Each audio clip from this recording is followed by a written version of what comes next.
నువ్వు వ్యాపారం చేస్తున్నావు కదా, అది తపస్సు ఎలా అవుతుంది అంటే, ఎందుకు అవదండి అన్నాడు.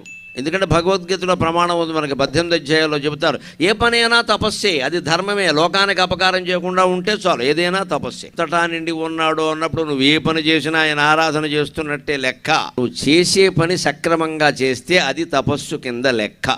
మనం అందరం ఉద్యోగాలు చేస్తున్నాం, ఆలోచించండి. ఉద్యోగం సరిగ్గా చేస్తే చాలు, ఇంట్లో ఉన్నవాళ్ళు ఇంటి పని సక్రమంగా చేస్తే చాలు, వంట పని పంట పని ఏదైనా సరే అది సక్రమంగా చేస్తే చాలు, ఎదుటి వాళ్ళని మోసం చేయకుండా ఉంటే చాలు. ఇవాళ లాభాలు వేసుకోవడం కాదండి, లాభాలు వేసుకుంటే వేసుకోనియండి, మోసం కూడా జరుగుతుంది, కల్తీ కూడా జరుగుతుంది. దీంట్లో ఏది కలుపుతారో తెలియదు. ఆ తులాధారుడు అవేవీ కలపకుండా, కల్తీ చేయకుండా, ఎక్కడా ఎవరిని మోసం చేయకుండా న్యాయంగా వ్యాపారం చేస్తున్నాడు. చేస్తే కర్తవ్యం, ఖాళీ ఉంటే స్మర్తవ్యం. అందువల్ల నేను తపస్సు చేస్తున్నట్టే లెక్క అంటే జాజల మహర్షి కన్నీళ్లతో ఆ తులాధారుడి పాదాలకు అభిషేకం చేశాడు.